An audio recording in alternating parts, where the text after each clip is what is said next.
Bonjour à tous, bienvenue sur Sensation. Aujourd'hui, je reçois Anan Labardak. Vous êtes cofondatrice de l'association Le Cadeau du Cœur. Bonjour. Bonjour. Alors, Le Cadeau du Cœur, c'est une association qui a pour objectif de créer et accompagner tout projet en lien avec les thématiques sociales, solidaires et également environnementales. Concrètement, en quoi ça consiste et quelles sont vos missions au sein de l'association? Alors, moi, je suis présidente de l'association. Au départ, l'association, c'était une action citoyenne qu'on a par la suite, donc, comme il y avait vraiment, on avait commencé par les cadeaux du cœur, justement, et par la suite, comme il y a eu vraiment un engouement pour cette action, on a créé l'association. Les objectifs, comme vous venez de le dire, donc c'est tout ce qui se rapproche des thématiques sociales euh, Solidaire et solidaires et environnemental. oui, exactement. Donc, au fait, le but, c'est vraiment de récupérer des choses dont les gens n'ont pas besoin et de les donner à des gens à qui ça peut servir, tout simplement. Donc, par différents moyens. Et voilà. Et donc, on l'a dit, vous êtes la cofondatrice, vous êtes également la présidente. Qu'est-ce qui vous a donné envie de créer cette association? Alors, c'est parti, comme je l'avais dit, donc c'était au départ, c'était une action citoyenne. C'était une personne qui cherchait, qui avait vu le modèle des cadeaux du cœur, donc la boîte à chaussures avec les 5 trucs dedans. Donc, un peu, ça existait un peu partout en France et même au-delà. Et cette personne cherchait quelqu'un, une association plutôt, qui mène cette action à Rouen. Comme elle n'a pas eu de réponse, donc je l'ai contactée et on a lancé ça. Et c'était vraiment, à cette période, c'était période donc de pandémie, magasins fermés, restaurants fermés, etc. Et confinement. Et les gens avaient vraiment besoin de se sentir utiles à cette période-là. Et c'est comme ça que les cadeaux du cœur ont vu le jour. Et justement, c'est un très beau geste qui se rapproche de votre devise qui est ce qui ne sert plus à certains peut être indispensable pour d'autres.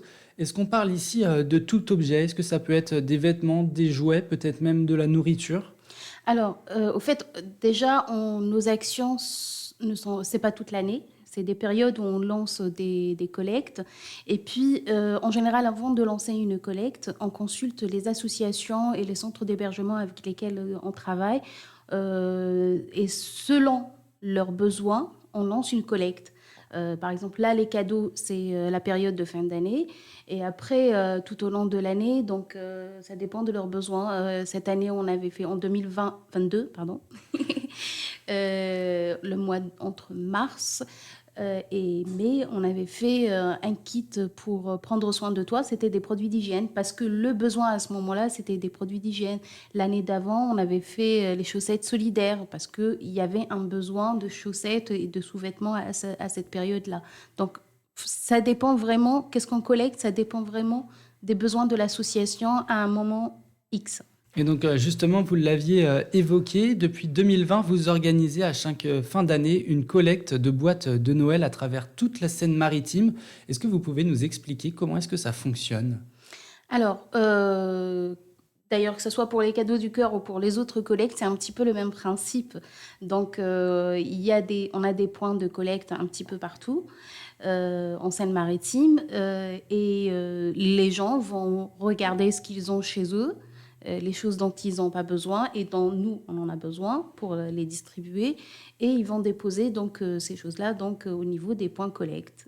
Et C'est les gens jouent le jeu, enfin, ils sont de plus en plus nombreux à donner une boîte de chaussures à Noël ou...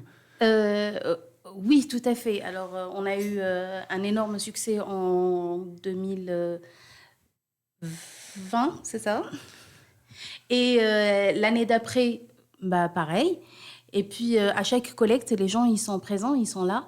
Et par exemple là, avant de lancer la collecte cette année des cadeaux du cœur, on a eu tout plein de messages qui nous demandaient est-ce qu'on va le faire. Il y a non seulement des personnes, mais aussi il y a des établissements, des écoles, des collèges, etc. Donc les gens demandent à ce qu'on... Est-ce qu'il y a des produits phares pendant cette période de Noël, des produits que vous retrouvez souvent? Alors, en général, au fait, ces boîtes-là, on demande des choses bien précises dedans. Donc, il y a 5 choses dedans.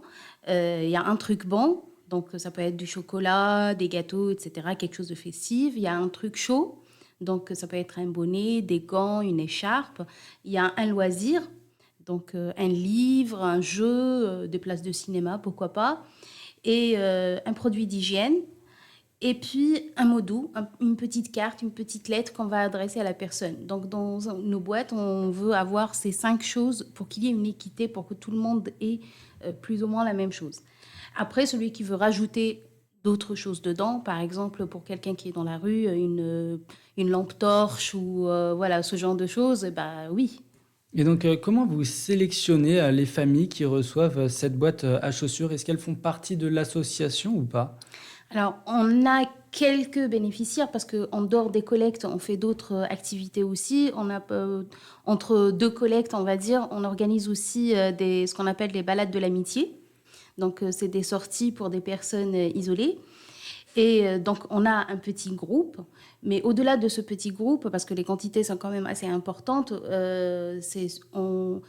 on distribue surtout pour les centres d'hébergement et d'autres associations. Donc, au fait, on ne distribue pas nous-mêmes aux personnes qui vont recevoir ces cadeaux-là, mais à travers les centres d'hébergement et les associations. C'est important pour vous d'apporter un soutien à toutes ces familles, à toutes ces personnes dans cette période de Noël qui est réputée pour être festive et joyeuse?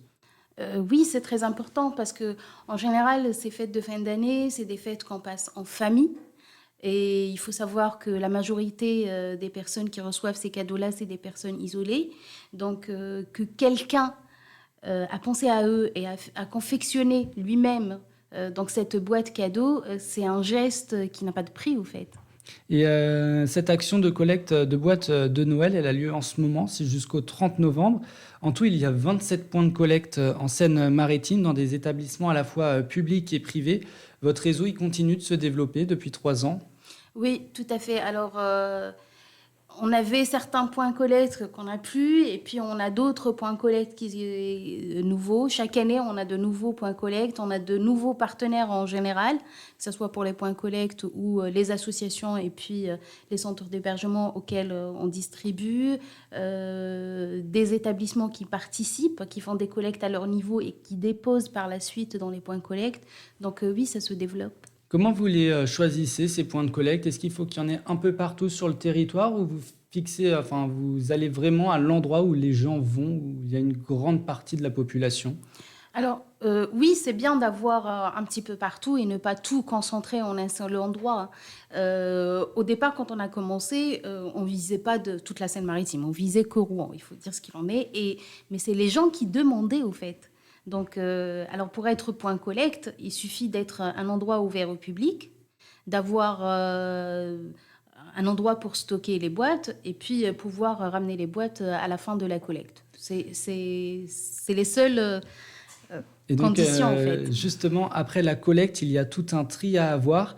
Et est-ce que vous avez du monde pour faire cette deuxième tâche?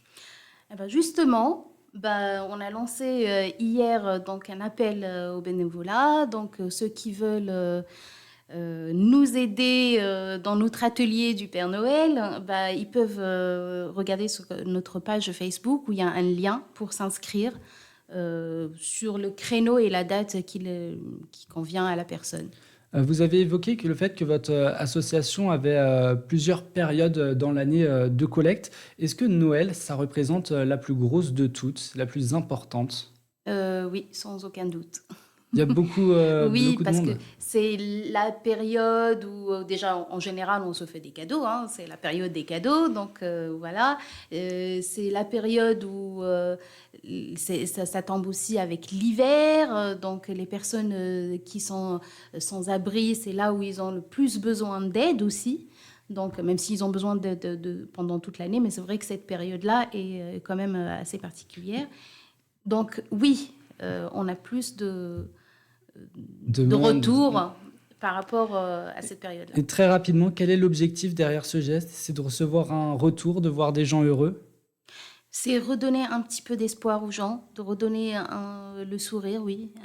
Voilà, un petit peu de bonheur, une toute petite Et de part de leur faire bonheur. passer, d'avoir un joli rayon de soleil dans le ciel de décembre. Merci Anan Labardak d'avoir été avec nous sur Radio Sensation aujourd'hui. Je rappelle que vous êtes cofondatrice de l'association Le Cadeau du Cœur et que vous organisez une collecte de Noël avec votre association. Et pour réécouter et revoir cette émission, vous pouvez vous rendre sur le site internet ou application Radio Sensation.